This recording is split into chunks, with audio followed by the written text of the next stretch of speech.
Nous sommes sur la troisième séance, le cours de la dérivation.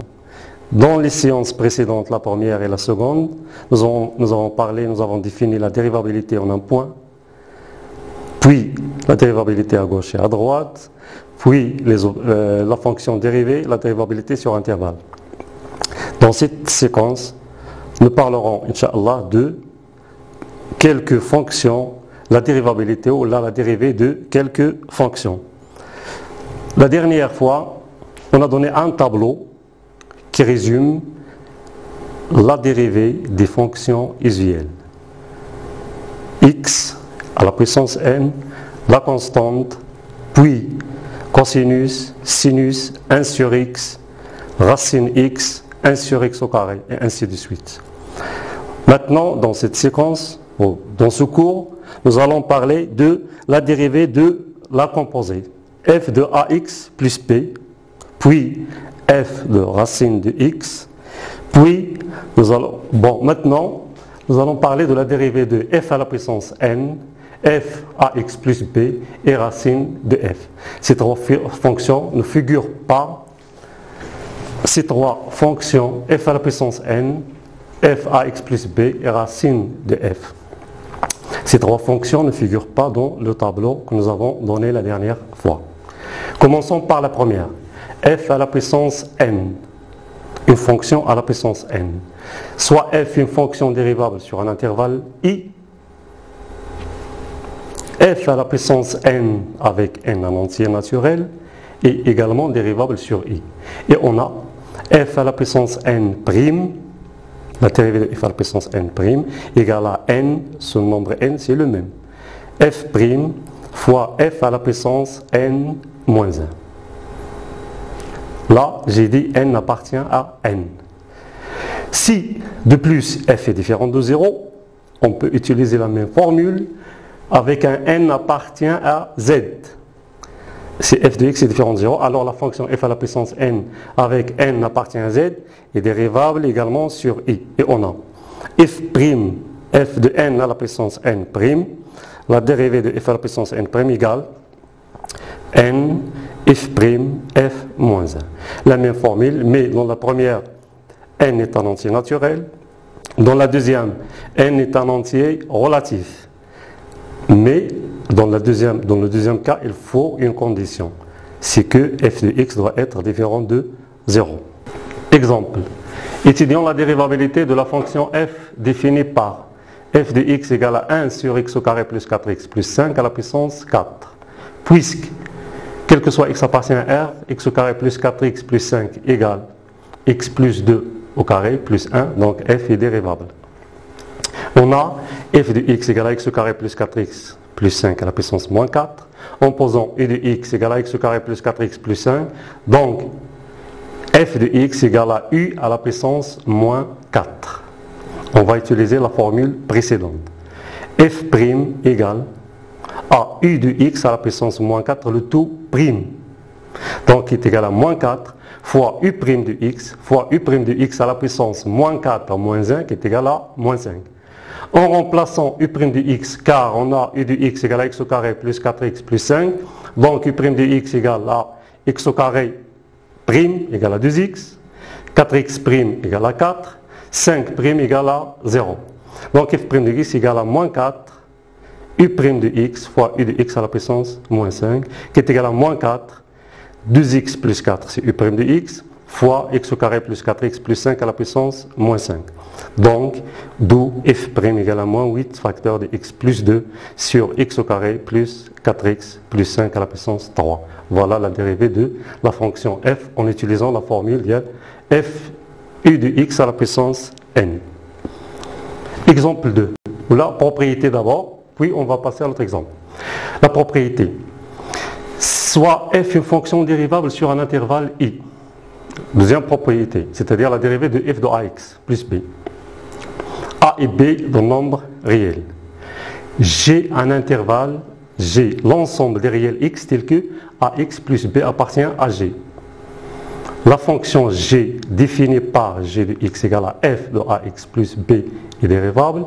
Si f est dérivable, g de x égale à f de ax plus b est dérivable sur j. car ax plus b appartient à g.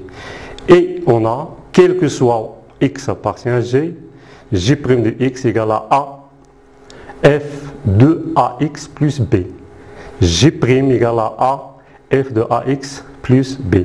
Donc si f est dérivable, alors g de x égale à f de ax plus b est également dérivable, et la dérivée de g de x égale g' de x égale à f de ax plus b. Exemple. On va utiliser un exemple qui a un lien avec ce que vous utilisez en physique. On va prendre la fonction i de t, la variable c'est t. I de t égale à i maximale sinus ax plus phi. Sinus at plus phi t. Où m et oméga et phi sont des constantes réelles. La fonction i est dérivable sur r et.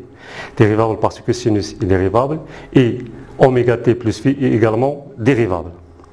Donc la fonction i de t qui est égale à im sinus oméga t plus phi est également dérivable. Et u' de t, là on a utilisé la notation qu'on utilise souvent en physique. La dérivée en physique, on l'utilise d de i sur dt égale à oméga. Et m c'est une constante, il va rester m.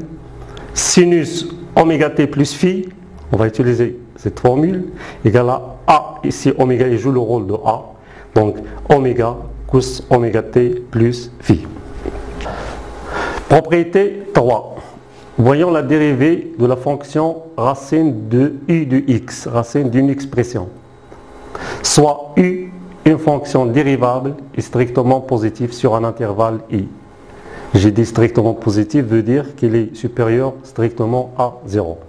La fonction g définie par g de x égale à racine de u est dérivable sur i, et on a, quel que soit x appartient à i, g' de x égale u' de x sur 2 racine de u de x. Donc, racine d'une expression prime égale l'expression prime, la fonction prime, sur 2 fois racine de la même expression.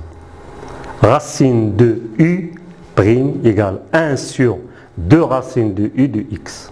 Mais il faut que u de x soit dérivable et strictement positif. Voyons un exemple. Soit f, la fonction définie par f de x égale à racine de x au carré moins 2x plus 3. Dans ce cas, u de x est égal à x au carré moins 2x plus 3. On a la fonction u définie par u de x égale à x au carré moins 2x plus 3 égale x moins 1 au carré plus 2, strictement positif parce que le nombre est positif, plus 2 strictement positif, et dérivable est strictement positif sur R. Donc f est dérivable sur R et on a f' de x égale normalement u' de x sur 2 racines de u. Voyons u' de x. On a u de x égale à x au carré moins 2x plus 3. Donc la dérivée de u, la dérivée de x au carré, 2x. La dérivée de 2x, 2. De moins 2x et moins 2. Donc la dérivée de x au carré moins 2x plus 3 égale à 2x moins 2 plus 0. La dérivée de 3 égale à 0. Donc 2x moins 2 sur 2 racines de x au carré moins 2x plus 3 égale à x moins 1. On a simplifié par 2 sur racine de x au carré moins 2x plus 3. Donc la dérivée de racine de x au carré moins 2x plus 3 égale à 2x moins 2 sur 2 facteurs de x au carré moins 2x plus 3 qui est égal à x moins 1 sur x au carré moins 2x plus 3. Donc la dérivée de racine de u égale u' sur 2 racines de u. À la place de u de x, on peut poser un polynôme, fonction trigonométrique, fonction rationnelle, on peut poser n'importe quelle fonction et on va utiliser la même formule. Passons à l'application de la dérivation. Donc, récapitulons, on a parlé de la dérivée de f à la puissance n. Avant de passer aux applications, on va donner un résumé des 3 fonctions dont on a donné les dérivées. La première, u à la puissance n, ou bien f à la puissance n, une fonction à la puissance n. La deuxième, f de ax plus b, ou bien u de ax plus b. La variable fonction, on peut poser f de x, ou bien g de x, ou bien u de x. La formule reste la même. La troisième, racine de u de x. La première, u à la puissance n, la dérivée de u à la puissance n égale n u' fois u à la puissance n moins 1. N peut appartenir à n, entier naturel, ou bien appartenir à z, entier relatif. Mais dans ce cas, il faut la condition que u soit positive. Le deuxième cas, la fonction définie par u de ax plus b, ou bien f de ax plus b. U de ax plus b, ou bien f de ax plus b. En général, cette formule, on l'utilise en premier bac pour les fonctions cos ax plus b, cos 2x plus 4, cos 5x plus 6, et ainsi de suite. Et la troisième fonction, racine de u de x, racine d'une expression. La condition, il faut que l'expression sous le radical doit être positif strictement, c'est-à-dire supérieur ou égal à 0 et différent de 0. Dans ce cas, racine de u' égale u', on dérive l'expression, puis sur deux racines de la même expression.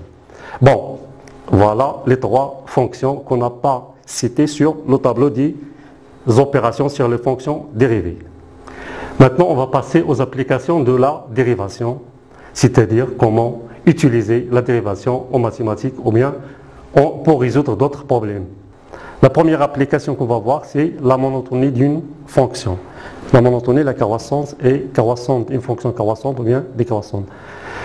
Avant de passer à la propriété, essayons de voir une petite animation qui va expliquer ou bien éclaircir un peu la monotonie d'une fonction. Bon, on a parlé des applications de la dérivabilité. Premier point, la monotonie. Cette activité va nous montrer le lien entre le signe de la fonction dérivée et la monotonie de la fonction f. Voilà, on a une fonction f dans la courbe en rouge et on a tracé la tangente. Là, le nombre dérivé, il est donné, la valeur du nombre dérivé dans le point. Bon, on a tracé la tangente. Remarquons que si r est positif, c'est-à-dire le nombre dérivé est positif, c'est-à-dire la fonction dérivée est positive, la fonction f est croissante. Voilà. Croissante, croissante, croissante, croissante, croissante, croissante, puis on obtient un maximum. Là, la dérivée, le nombre dérivé égale à 0. C'est un maximum. Puis, le nombre dérivé devient négatif. Lorsque le nombre dérivé est négatif, la fonction est décroissante. Là, croissante, puis décroissante. Toujours décroissante. Puis, on atteint le minimum. Là, le nombre dérivé égale à 0. Puis, le nombre dérivé de redevient positif et la fonction est croissante. Donc, d'après cette animation, le lien entre le signe de la fonction dérivée et la monotonie de la fonction f est le suivant. Lorsque la dérivée est négative, le signe de la dérivée est négatif, la fonction est décroissante. Lorsque la dérivée est positive, la fonction est croissante. Si la dérivée est nulle, comme dans ce point, en changeant de signe, c'est-à-dire en passant de positif au négatif, on obtient ce qu'on appelle un extrémum. On a un paragraphe dont on va parler des extrémums. Là, la dérivée passe de positif au négatif, donc c'est un maximum. Là, elle passe de négatif au positif, donc c'est un minimum. Passons maintenant à la propriété 3. Ok. Propriété 3. Soit f est une fonction dérivable sur un intervalle i. Si f est croissante sur l'intervalle i, alors f' de x est supérieur ou égal à 0. Portoriel x de i. Si f est décroissante sur l'intervalle i, alors f' de x est inférieur ou égal à 0. Portoriel x de i. Si f est constante sur l'intervalle i, alors f' de x égale à 0. Portoriel x de i. Propriété 3. Soit f une fonction dérivable sur un intervalle i, si la dérivée f' est positive sur l'intervalle i, alors f est croissante sur l'intervalle i. Si la dérivée f' est négative sur l'intervalle i, alors f est décroissante sur l'intervalle i. Si la dérivée f' est nulle sur l'intervalle i, alors f est constante sur l'intervalle i. Donc le signe de la dérivée définit la monotonie de la fonction. Si la dérivée est positive, la fonction est croissante. Si la dérivée est négative, la fonction est décroissante. Si la dérivée est nulle, la fonction est constante. Remarque, on utilise le terme monotone. Être monotone sur un intervalle i, pour une fonction bien sûr, signifie être croissante ou décroissante sur cet intervalle. Une fonction f est monotone sur un intervalle i si f est croissante sur l'intervalle tout entier, ou bien f est décroissante sur l'intervalle tout entier. Donc, être monotone sur un intervalle i signifie être croissante ou décroissante sur cet intervalle. Si, voilà, là, f' est strictement positif. Respectivement, f' de x strictement négatif, f' de x strictement positif, respectivement strictement négatif sur i, alors on peut dire que f est strictement croissante, respectivement strictement décroissante sur un intervalle i. Donc, si f' est strictement positif sur l'intervalle i, alors f est strictement croissante sur l'intervalle i. Si f' est strictement négatif sur l'intervalle i, alors f est strictement décroissante sur l'intervalle i. Dans le premier ou bien le deuxième cas, on dit que f est monotone sur l'intervalle i. Donc, positif tout court, croissante. Négatif, décroissante. Strictement positif, strictement croissante. Strictement négatif, strictement décroissante. Exemple, étudions les variations de la fonction f. On va utiliser la propriété précédente. C'est-à-dire, pour étudier les variations de cette fonction, il faut déterminer sa monotonie sur son ensemble de définitions. C'est-à-dire, les variations, s'il est croissante ou bien décroissante sur son ensemble de définitions. Exemple, on va utiliser les propriétés précédentes. Étudier les variations de la fonction f définie sur R par f de x égale à x à la puissance 3 plus 9 sur 2 x au carré moins 12x plus 5. Une fonction f est la fonction polynôme, donc son ensemble de définition est R. Donc pour étudier les variations de la fonction f, on doit calculer la fonction dérivée. La fonction f est dérivable. Pour calculer la dérivée, il faut signaler que f est dérivable. La fonction f est dérivable, fonction polynôme, sur R en tant que fonction polynôme, et on a f'. Comment calculer f'? La dérivée de x à la puissance 3. On utilise la formule x à la puissance n. Donc c'est 3 x au carré. La dérivée de 9 sur 2 x au carré. On va utiliser alpha f. Avec alpha c'est 9 sur 2 et f c'est x au carré. Donc c'est 9 sur 2 fois la dérivée de x au carré. La dérivée de x au carré égale à 2x. Donc 9 sur 2 fois 2x, on simplifie par 2, on obtient 9x. Moins la dérivée de moins 2x, plus la dérivée de moins 2x. ax, on utilise la dérivée de ax. Un nombre fois x, égale à moins 12. Et la dérivée de 5 c'est une constante. La dérivée de la constante dans le tableau précédent qu'on avait vu dans la séquence 2 est égale à 0. Donc f' de x égale à 3x au carré plus 9x moins 12. Voilà, la première étape pour étudier les variations d'une fonction, il faut déterminer la fonction dérivée. Voilà la fonction dérivée. Une fois on a la fonction dérivée, on factorise par 3. 3x au carré plus 3x moins 4. Après avoir défini la fonction dérivée, il faut déterminer son signe. Pour étudier les variations, il faut déterminer le signe de la fonction dérivée. On a le signe de f' de x et le signe de x au carré plus 3x moins 4. Car 3 est un nombre positif. Donc, il s'agit maintenant d'étudier le signe de x au carré plus 3x moins 4. X au carré plus 3x moins 4, c'est un polynôme de second degré. Pour étudier son signe, on va calculer delta. On reconnaît ici un trinôme de second degré, x au carré plus 3x moins 4. Pour cela, pour calculer le signe, pour déterminer le signe de x au carré plus 3x moins 4, on calcule delta égale b carré moins 4ac. On obtient delta égale b carré 9. 9 moins 4 fois 4, 16, donc moins 4, 9 moins plus 16 égale 25. On détermine les solutions. La première solution, moins b moins 1 tout sur 2 égale moins 4. La seconde solution égale à 1. Donc la prochaine étape, après avoir déterminé les solutions, on utilise ce qu'on appelle le tableau de signes. Les signes sont moins 4 et 1. Donc le signe de A à l'extérieur des racines, A est positif, donc f' est positif sur moins l'infini, moins 4, union 1 plus l'infini. Et négatif entre les racines sur l'intervalle moins 4, 1. Donc f est décroissante sur l'intervalle, le signe de A positif à l'extérieur des racines et négatif à l'intérieur.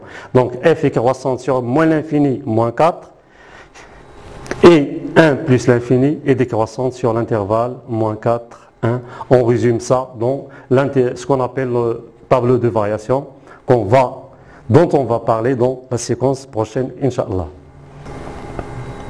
Bon, la deuxième application de la dérivation, on a vu la monotonie, donc la première et la plus importante utilisation de la dérivation, c'est déterminer la monotonie d'une fonction. Pour déterminer la monotonie d'une fonction, on calcule la fonction dérivée, f'. À partir de signe de f', on peut déduire la monotonie de la fonction f. Si f' est positif, alors sur un intervalle i, alors f est croissant sur cet intervalle. Si f' est négatif, alors f est décroissante sur l'intervalle. Si f' est nul sur un intervalle, donc f est constante sur cet intervalle. La deuxième application de la dérivation, de la fonction dérivée, c'est déterminer les extrémums d'une fonction dérivable.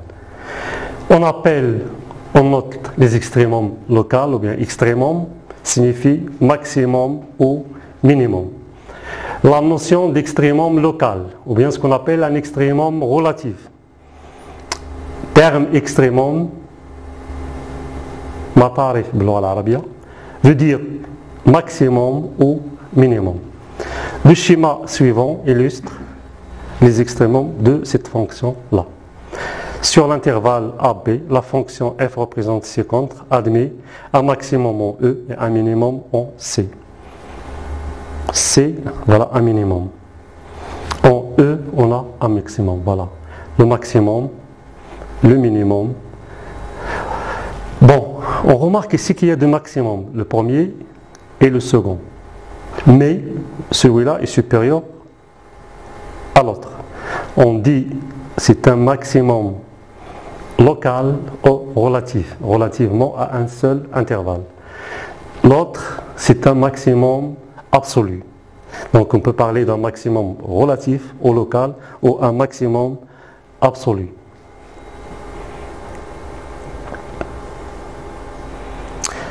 On va rappeler les extrémums. Soit f est une fonction définie sur un intervalle i, et c'est un réel de i distinct des extrémités de l'intervalle. On dit que f admet un maximum local, respectivement un minimum local en i, c'est f de c et la valeur, et le maximum, respectivement le minimum de f. Restreindre à un intervalle ouvert contenant c, un intervalle ouvert. C'est-à-dire c doit être à l'intérieur d'un intervalle ouvert, ne doit pas être égal aux extrémités de l'intervalle. Donc un extrémum local, c'est un extrémum relatif à un intervalle donné. Il y a un maximum absolu, c'est un maximum sur l'ensemble de définitions de entier. Propriété, comme on avait vu dans l'activité animée, soit f une fonction dérivable sur un intervalle i over i, et c'est un réel de i. Si f admet un extrémum local en C, alors f' de C égale à 0. Là, cette propriété, on a parlé de cette propriété dans l'animation qu'on avait fait avec GeoGebra. Lorsqu'on a un maximum, la tangente est horizontale, c'est-à-dire f' égale à 0. Si on a un minimum, f' égale à 0. Donc, soit f une fonction dérivable sur un intervalle over i, c'est un réel de i. Si f admet un extrémum local en C, alors f' de C égale à 0. Ça, on l'avait vu dans l'animation. Remarque, c'est une remarque importante. Il est important de dire que l'intervalle est au ouvert. Parce que si on prend par exemple f de x égale à x carré sur l'intervalle 0, 1, f de 1 égale à 1, et le maximum de f sur l'intervalle 0, 1, et pourtant f' de 1 égale à 2. C'est-à-dire la condition f' de C, maximum f' égale à 0, il faut que C soit à l'intérieur de l'intervalle, c'est-à-dire soit à l'intérieur, ne soit pas extrémité de l'intervalle. Une fonction non dérivable non réelle peut admettre un extrémum en ce réel. Exemple, pensez à la fonction valeur absolue en 0. La dérivée s'annule, mais pas l'extrémum. Il y a aussi la réciproque aussi est fausse. Si f' de C égale à 0, ne veut pas dire que si f admet un extrémum en ce point. Donc s'il admet un extrémum, la dérivée est nulle. Mais si la dérivée est nulle, on n'a pas forcément un extrémum. Exemple, g de x égale à x à la puissance 3. La fonction g de x égale à x à la puissance 3, on a fait la construction graphique de g de x égale à x à la puissance 3 dans le premier semestre. Fonction strictement croissante. Et pourtant, g' de 0 égale à 0. Donc, même si g' de 0 égale à 0, f de 0 n'est pas un extrémum. D'accord? Donc, si f' s'annule, en changeant de signe, on obtient un extrémum. Passons à la propriété 2. Soit f une fonction dérivable sur un intervalle over i. Et c'est un réel de i. Si f' s'annule en C, en changeant de signe, alors f de C est un extrémum local de f sur i. Donc, la propriété importante. Si f est une fonction dérivable sur un intervalle ouvert, il faut souligner ouvert, et c'est un réel de i, si la dérivée s'annule en changeant de signe. Qu'est-ce que ça veut dire en changeant de signe? C'est-à-dire, à gauche de i, il est négatif, et à droite, il est positif, ou bien le contraire. Si à gauche il est négatif et à droite il est positif, donc il est décroissant puis croissant, donc c'est un minimum. Si à gauche il est positif et à droite il est négatif, donc il est croissant puis décroissant, donc c'est un maximum. Donc propriété 2, soit f une fonction dérivable sur un intervalle over i, et c'est un réel de i. Si la dérivée f' s'annule en C en changeant le signe, alors f de C est un extrémum local de f. Donc, les deux applications importantes de la fonction dérivée. La première, étudier les variations d'une fonction, croissante, décroissante. La deuxième, déterminer les extrémums d'une fonction, c'est-à-dire le maximum et le minimum. La valeur maximale locale ou bien la valeur maximale minimale locale. Exercice d'application. On veut construire une cuve métallique à partir d'une plaque carrée de 3 mètres de côté. À chaque coin de cette plaque, on découpe un carré de côté x mètres. En pliant et en soudant, on obtient une cuve en forme parallélépipède de volume Vx en mètres cubes. Première question. Quelles sont les valeurs possibles de x? La longueur x. Deuxième question.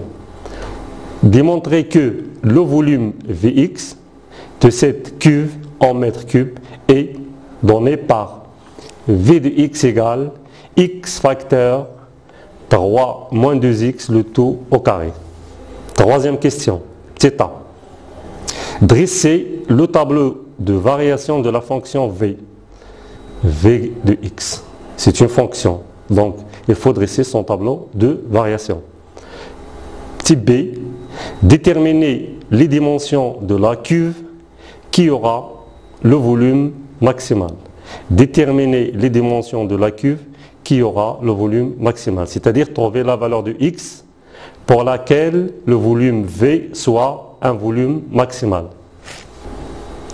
Trouver le volume, la valeur de X pour laquelle la valeur de Vx soit une valeur maximale. La correction de l'exercice sera donnée dans la séquence prochaine, Inch'Allah. Je vous souhaite bonne chance et à la prochaine. Salam alaikum.